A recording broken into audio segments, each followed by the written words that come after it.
There are places in the vast, unforgiving American West where hope itself can freeze solid, where the silence screams louder than any shout, and where a single weary soul can be trapped by the bitter cold, both outside and within. Imagine 3 years, each day a relentless cycle, marked not by seasons, but by the shadow of fear. A shadow that slowly, inexorably, extinguishes the light in a woman's eyes. This is a story of that shadow and of the flicker of courage that survived, waiting for a different kind of storm to break, a storm that would bring a stranger to her door, forever changing her destiny. If tales of resilience, true grit, and the enduring spirit of the Old West stir your soul, then you're in the right place. Be sure to hit that like button, subscribe to Rescued by the Ridge, and ring the notification bell so you don't miss a single chapter of Clara's incredible journey. Your support helps us share these powerful stories of survival and redemption from the frontier. The cabin groaned.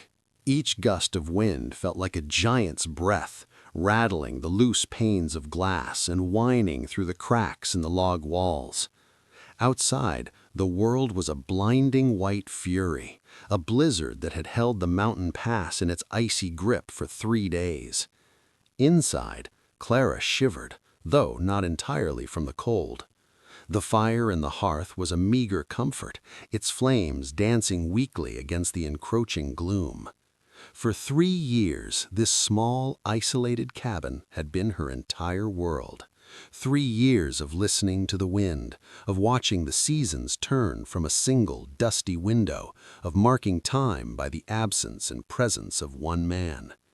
Her days were a silent dance of chores, performed with practiced efficiency, always careful, always quiet.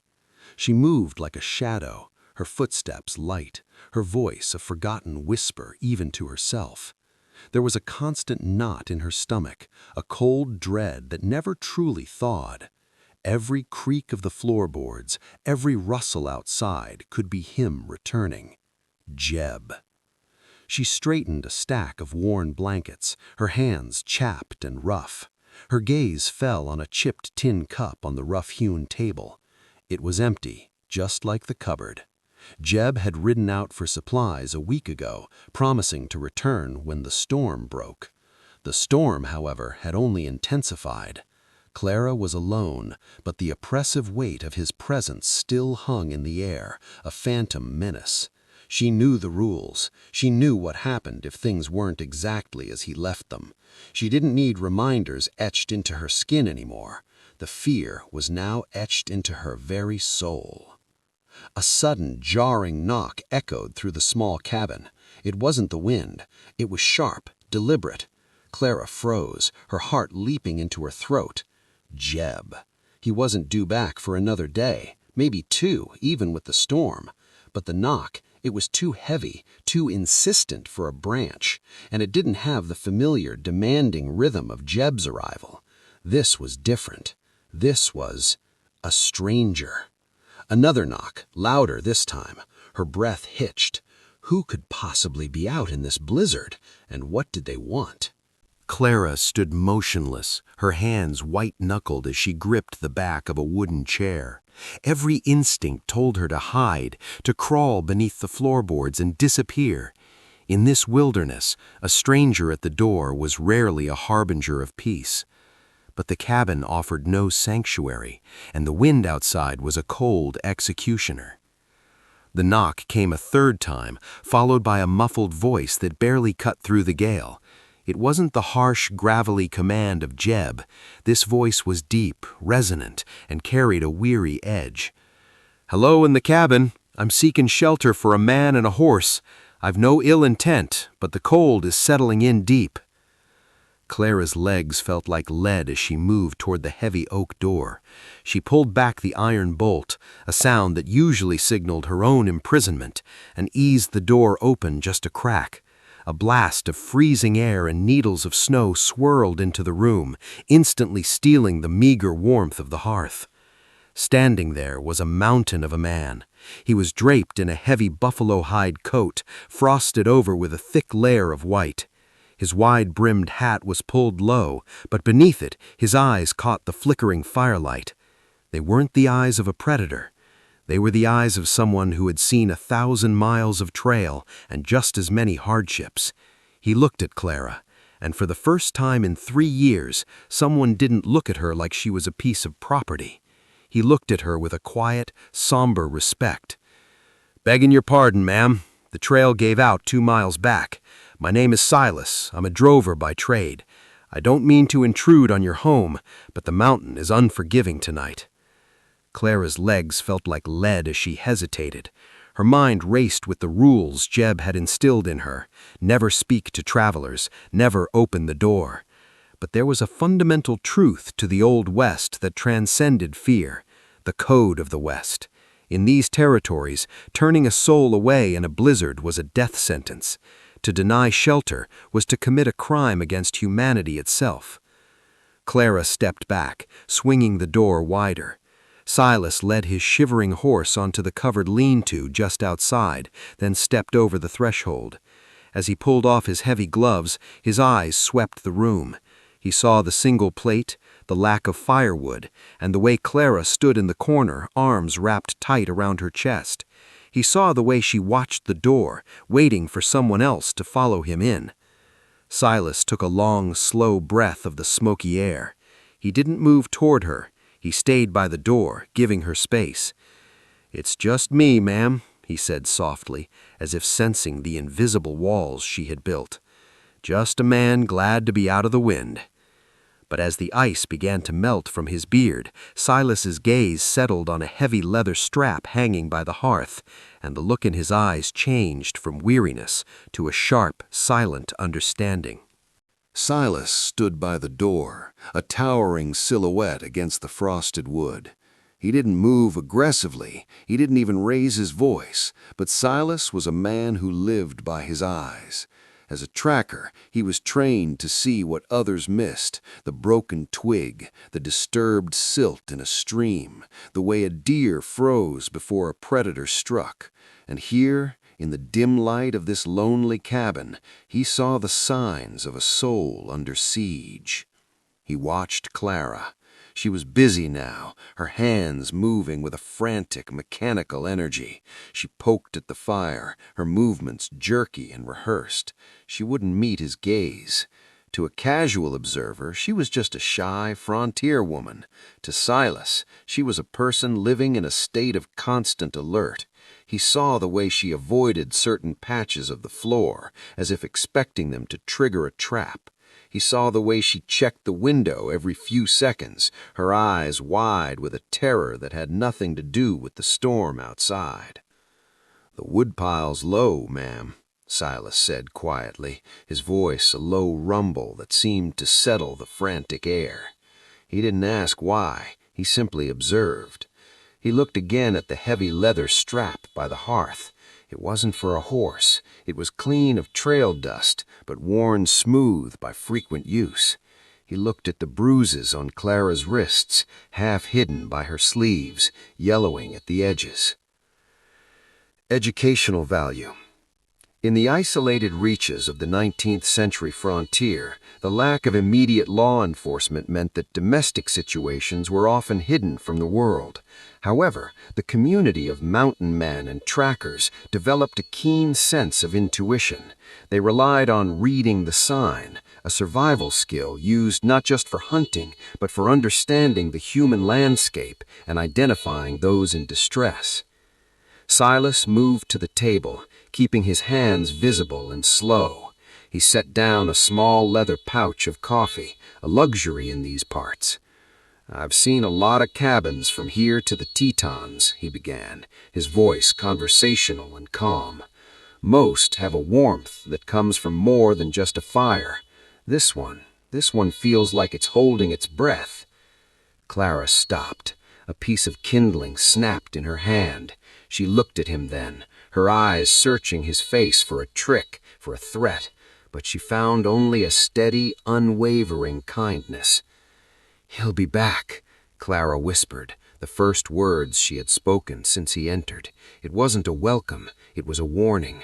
"When the snow thins, he'll be back, and he doesn't like visitors. You should go while you still can."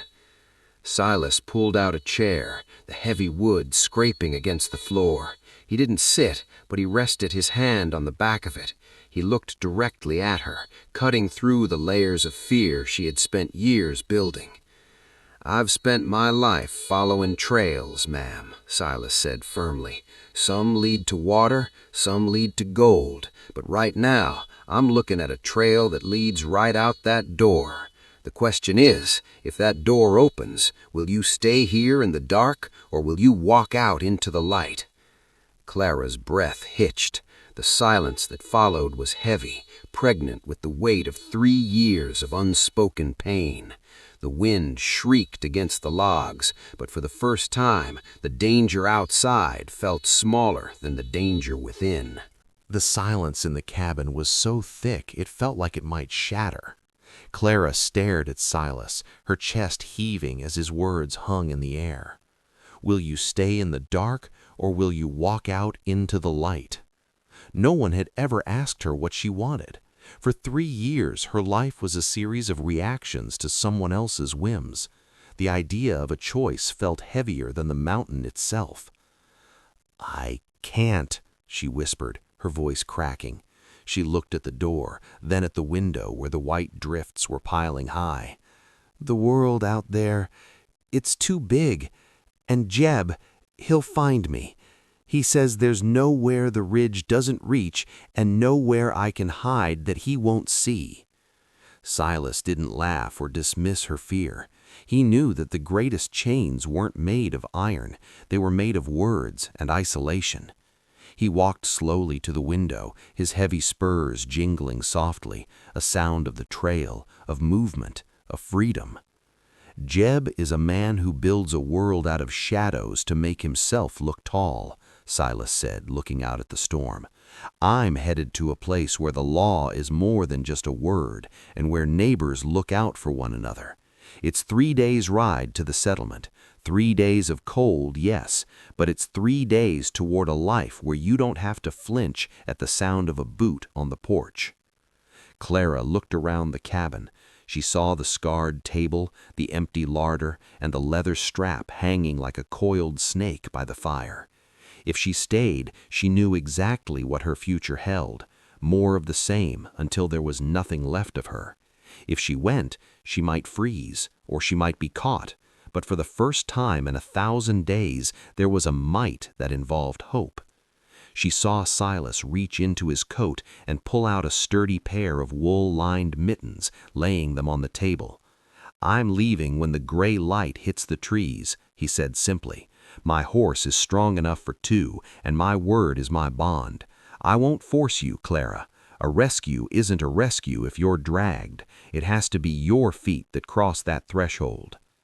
Clara reached out, her fingers trembling as they touched the soft wool of the mittens.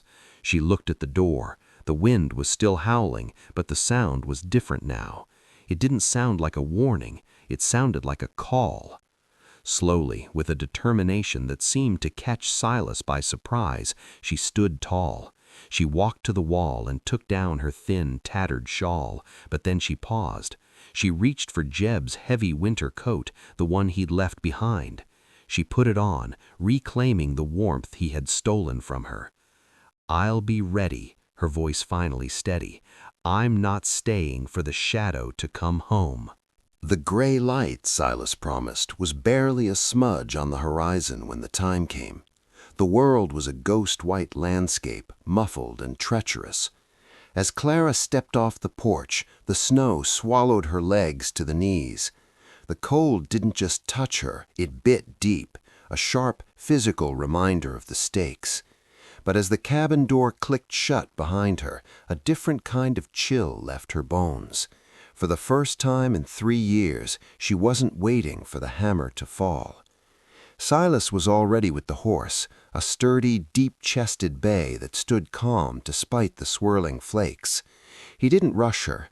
He knew that for Clara, every step away from that cabin was a battle against a lifetime of being told she was helpless.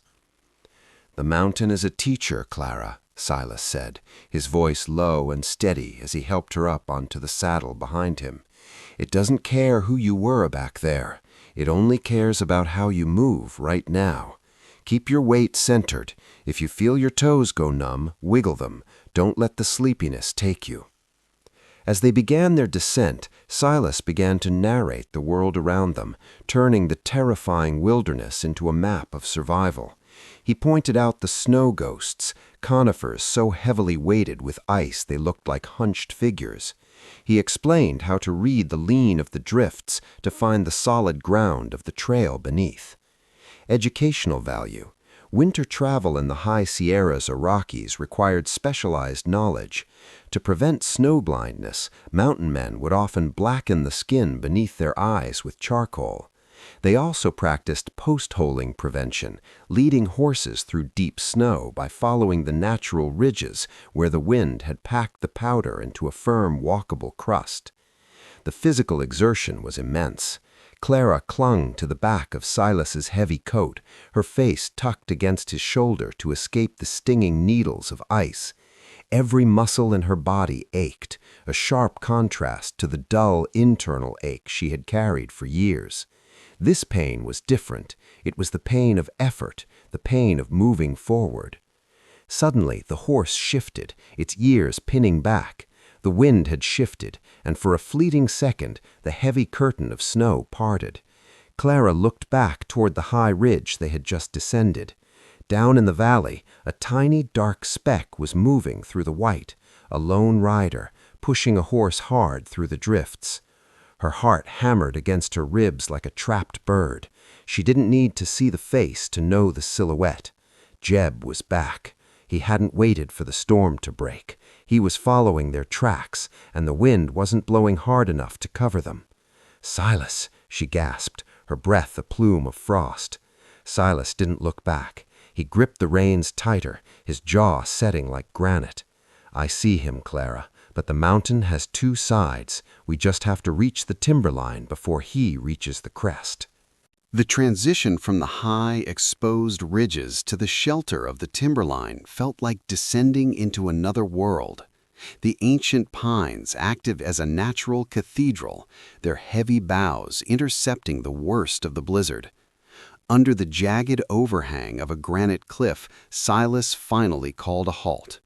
They couldn't outrun a man in the elements forever. They needed the warmth to survive the night. Clara slid from the horse, her legs nearly giving way. She watched in silence as Silas moved with the practiced grace of a true woodsman. He didn't waste a single motion. He cleared a patch of frozen earth and began to gather squaw wood, the dry, brittle lower branches of the pines that stay protected from the snow. "Fire is more than heat out here, Clara," Silas said, striking flint against steel until a shower of sparks caught the dried needles. "It's a boundary. It tells the world that you're still standing."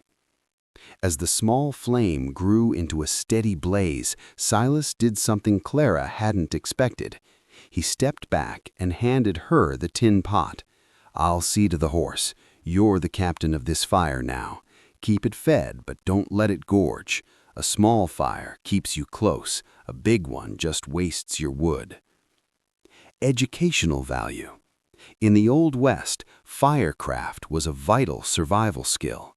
Travelers learned to distinguish between wood types. Softwoods like pine were used for quick, bright heat to dry clothes, while hardwoods were sought for long-lasting coals.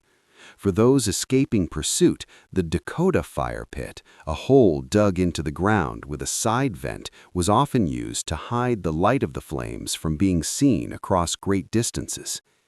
For the first time in 3 years, Clara was in charge of her own comfort. She sat by the flames, watching the orange light dance against the stone walls. When Silas returned, he sat across from her, giving her the space she still clearly needed. He pulled a strip of dried venison and a piece of hardtack from his pack, offering the first share to her. The simple act of being served first, of being treated as a guest rather than a servant, brought a sudden hot sting to Clara's eyes. She chewed the salty meat, and for the first time she didn't have to listen for the sound of a heavy hand hitting a table. "The ridge is just a day and a half away now," Silas said softly, the firelight softening the hard lines of his face. "In that valley, people don't ask about your past. They only care if you're willing to help plant the next harvest." Clara looked into the flames, feeling the warmth seep into her bones. The fear of Jeb was still there, a cold knot in her chest. But as she watched Silas tend to his gear with quiet confidence, she realized something. The mountain hadn't broken her, it had only tested her. And tonight, for the first time in 3 years, she would sleep without one eye on the door. The morning sun rose cold and pale, casting long, distorted shadows across the blue-tinted drifts. As Silas and Clara pushed further into the high country, the physical landscape grew more beautiful, but Clara's internal landscape grew more treacherous. The safety of the campfire had faded with the embers, replaced by the crushing realization that they were being hunted. Every time a shelf of snow fell from a pine branch with a soft thud, Clara's shoulders jerked toward her ears. Every whistle of the wind through a rock crevice sounded like a distant shout. Her mind, conditioned by 3 years of hypervigilance, was playing cruel tricks on her. She saw Jeb's silhouette in every jagged stump. She heard his horse's gallop in the beating of her own heart. "He's there, Silas," she whispered, her voice trembling as she gripped the back of his coat. "I can feel him. He's like a wolf that won't quit the scent." Silas pulled the horse to a halt atop a frozen creek bed. He didn't tell her she was imagining things. He knew that trauma has a scent of its own, and it lingers longer than wood smoke. Instead, he pointed toward a narrow, treacherous path that hugged the side of a granite cliff. "Look there, Clara," his voice a grounding anchor. "See how the snow is undisturbed on that ledge? If a man were following us close, he'd have to pass that bottleneck. There's no sign. Your mind is remembering the past, but your eyes need to see the present." They began the crossing of the creek. The ice was thick, but the weight of the horse made it groan, a deep, resonating sound that vibrated through Clara's boots. Suddenly, a hawk shrieked overhead. The sudden noise was the breaking point. Clara let out a stifled cry and leaned too far to the side, nearly unbalancing both horse and rider on the slick surface. Silas reached back, his large hand steadying her arm. He didn't snap at her. He didn't lose his temper. Instead, he began to hum a low, wordless tune, the same way a drover calms a skittish herd during a lightning storm. "Breathe with the horse, Clara," he commanded gently. "The animal knows the way. Focus on the heat of his neck. The shadows can't touch you if you stay in the moment." She closed her eyes, forcing her lungs to expand. When she opened them, the shadow she thought she saw was just a gnarled juniper tree. She had survived the creek. But as they reached the far bank, Silas's horse suddenly tossed its head, sniffing the air. Silas went silent, his hand moving instinctively toward the coil of rope on his saddle. He had smelled it too, not a phantom, but the unmistakable scent of a fresh wood fire drifting from the valley below. The scent of wood smoke wasn't coming from behind them, it was rising from the valley ahead. As they rounded the final, jagged shoulder of the mountain, the world seemed to open up, exhaling a sigh of relief. Below them lay the ridge, a hidden basin where the harsh alpine winter seemed to lose its teeth. The snow here was thinner, draped like a lace shawl over golden meadows, and the air carried the scent of cedar and curing hay. Clara gazed down at the scattered cabins, their chimneys sending steady plumes of white smoke into the crisp air. It was a sight of such profound peace that it felt alien to her. For 3 years, home had been a place of shadows and silence. Seeing life, seeing laundry flapping in the breeze and a distant wagon moving along a dirt track, made her heart ache with a strange, hopeful grief. "This is it," Silas said, his voice losing some of its trail-hardened edge. "A man can find a lot of things in these mountains, but in the ridge, most folks are just looking for a fresh start." As they rounded the winding path, the environment shifted. The harsh vertical world of the peaks gave way to the horizontal stability of the valley floor. Silas led the horse toward a sturdy cabin built of hand-hewn cedar logs. A woman in a thick wool dress stepped out onto the porch, shielding her eyes against the sun.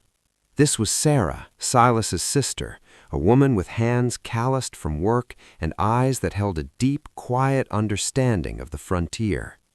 Silas helped Clara down. Her legs were shaky, but for the first time she didn't look at the ground.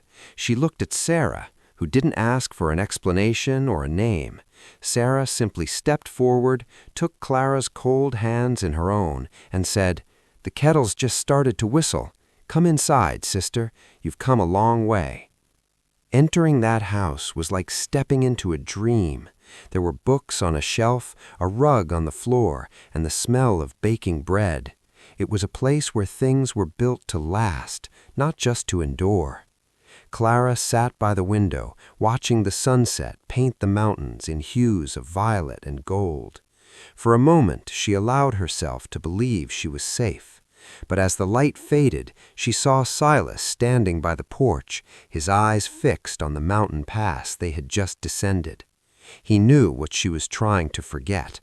The past rarely stays behind just because you found a beautiful place to hide. The peace of the ridge was shattered not by a scream, but by the sound of a single, exhausted horse entering the clearing. Clara's heart didn't just race, it seemed to stop entirely. She stood by the window of Sarah's cabin, her breath fogging the glass, as a familiar, dark figure emerged from the morning mist. It was Jeb. He was haggard, his face weathered by the storm he had chased, but his eyes were fixed on the cabin with a terrifying, singular focus. In the Old West, a man's home was his fortress, but the line between protection and possession was often blurred. Jeb didn't come with a shout. He came with the quiet, simmering entitlement of a man who believed the world owed him whatever he had claimed. He dismounted, his boots hitting the dirt with a heavy, final thud. But Silas was already there. He didn't reach for a weapon. Instead, he stepped off the porch and stood in the center of the yard, his arms crossed, his posture as immovable as the granite peaks surrounding them. Beside him stood a man wearing a silver tin star, the local sheriff. "That's far enough, friend," the sheriff said, his voice calm but carrying the weight of the territory's growing order. Jeb sneered, pointing a gloved finger toward the cabin. "I'm here for what's mine. That woman is my wife by contract and by word. You've got no right to stand between a man and his house." The door to the cabin creaked open. Clara stepped out. She was shaking, but she didn't hide behind Silas. She stood on the edge of the porch, looking down at the man who had been her sun and moon, a dark sun that only scorched. "I am not a house, Jeb," Clara said, her voice small but clear in the morning air, "and I am not yours. I walked through that door because I chose to. I stayed in that cabin because I was afraid, but there is no fear in this valley." Jeb took a step forward, his face contorting, but the sheriff moved to intercept him. "In this county, a woman's word on her own safety carries weight. You can turn that horse around and ride back over the pass, or you can spend the season in a cell for trespassing. The choice is yours, but the lady has already made hers." Silas didn't say a word. He simply watched, a silent sentinel of the new life Clara had claimed. Jeb looked at the sheriff, then at Silas's steady hands, and finally at Clara. For the first time, he saw not a victim, but a woman backed by a community. Defeated by a law he didn't respect and a strength he couldn't break, he turned his horse and rode back into the shadows of the mountains. 6 months can change the shape of a mountain if the weather is hard enough. It can certainly change the shape of a soul. The valley of the ridge was now lush with summer green, a stark contrast to the white prison Clara had escaped. Clara knelt in the rich, dark soil of a garden patch behind the cabin. Her hands, once raw and trembling, were now stained with earth and strong from work. She wasn't just surviving anymore, she was growing things. Tomatoes hung heavy on the vine, and squash blossoms opened to the sun. Every seed she planted felt like an act of defiance against the years that had tried to bury her. Silas was near the barn, mending a fence post. The rhythm of his hammer was steady, dependable, a sound that meant safety, not danger. They didn't speak much about the past. The silence between them was no longer a vacuum waiting to be filled with anger. It was a comfortable, shared peace. In the evenings, they sat on the porch as the sun dipped behind the peaks. Clara didn't flinch when Silas moved unexpectedly. Sometimes his hand would brush hers as they watched the stars come out, a touch as gentle as a fallen leaf. It wasn't a fiery romance of dime novels. It was something rooted deeper, like an old oak tree that had weathered the worst storms and still stood tall. Looking out over the valley, Clara realized the shadow of Jeb was finally gone. It hadn't vanished overnight, but it had been eroded day by day by the kindness of neighbors, the stability of the law, and the quiet, unwavering presence of a mountain man who knew that the strongest things in the West weren't the guns, but the roots you chose to put down. The wilderness had nearly broken her, but in the end, it was the wilderness and the people within it that had healed her. Clara's journey from the shadows into the light is a reminder that no matter how deep the winter, spring always finds a way. If this story moved you, please show your support by hitting that like button and sharing this tale with someone who needs to hear a story of hope today. Your engagement helps us keep these voices of the Old West alive. I'd love to hear from you. What part of Clara and Silas's journey resonated with you the most? Let me know in the comments below. If you're hungry for more tales of redemption and frontier grit, be sure to subscribe and check out our Mountain Men playlist on the screen now. Until the next trail brings us together, take care of one another and stay strong. Safe travels from all of us here at Rescued by the Ridge.